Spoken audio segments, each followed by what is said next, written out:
ஜெய் வாராகி, என் அன்பு குழந்தையே, என்னுடைய தங்கமே, பாவம் நீ.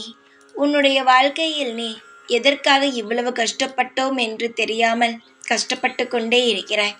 இந்த கவலையானது முடியுமா முடியாதா என்று கூட தெரியாமல் நீ என்னையே நம்பிக்கொண்டு நீ நிச்சயமாக இந்த வாராகி சரி செய்வாள் என்ற நம்பிக்கையில் ஒவ்வொரு நாட்களையுமே நகர்த்தி கொண்டு என் மீது பாரத்தை போட்டு என் மீது அசைக்க முடியாத நம்பிக்கையை போட்டு வாழ்ந்து கொண்டே இருக்கிறாய்.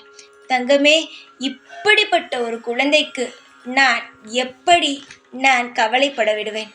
உன்னுடைய வாழ்க்கையில் நீ மிகப்பெரிய ஒரு இடத்திற்கு செல்ல தயாராகி விட்டாய். நானும் உன்னை வாழ வைக்க தயாராகி விட்டேன். இனி நீ கலங்க வேண்டிய அவசியம் ஒரு நாளும் கிடையாது. நீ நிம்மதியாக வாழ வேண்டும் என்பதற்காக பல திட்டங்களுடன் தான் உன்னை நான் நெருங்கியே வந்துள்ளேன். நீ என்னுடைய குழந்தை. வாழ்க்கையில் நீ நிம்மதியாக வாழ வைத்து உன்னை அழகு பார்க்க அனைத்தும் நான் ஏற்பாடுகள் தயாராக உள்ளது. ஆனால் இதற்கு மேல் நீ அழக்கூடாது. நீ எப்பொழுதும் சிரித்து கொண்டே இருக்க வேண்டும்.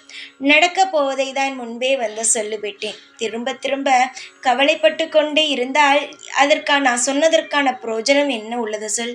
நான் யாரிடமும் எளிதில் வந்து எதையும் சொல்வது கிடையாது. தன்னுடைய குழந்தைகளிடம் மட்டும்தான் நடக்கப் போகும் எல்லா விஷயத்தையும் சொல்வேன். ஏனென்றால் அவர்கள் கவலைப்படக்கூடாது என்ற ஒரு நல்ல எண்ணத்தில். புரிகிறதா தங்கமே? அழாதே, சிரித்தபடி இரு. உன் வாழ்க்கையில் என்ன வேண்டுமோ, என்ன உனக்கு தேவையோ, வேலை வாய்ப்பிலிருந்து உனக்கு தேவையான பணத்தொகையிலிருந்து அனைத்துமே உனக்கு நல்ல ஒரு விதத்தில் கிடைக்கும். நான் அதற்கான ஏற்பாடு செய்கிறேன். என் மீது நம்பிக்கை இருந்தால் தாராளமாக என்னை நம்பி இப்பொழுது எப்படி என்னுடைய கையை இறுக்கமாக பிடித்து வாராகி இருக்கிறாய், என்னுடைய கையை நீ இறுக்கமாகவே பிடித்து கொண்டே இரு. இப்பொழுது எப்படி என் மீது அசைக்க முடியாத நம்பிக்கையை வைத்திருக்கிறாயோ அது போலவே நம்பிக்கையை வைத்திரு. உனக்கு என்ன தேவையோ அது உன்னிடம் நிச்சயமாகவே வரும். நான் சொன்னால் செய்வேன். நான் வாக்கு மீறுபவள் கிடையாது. நீ என்னை நம்புகிறாய், என்னை நம்பு.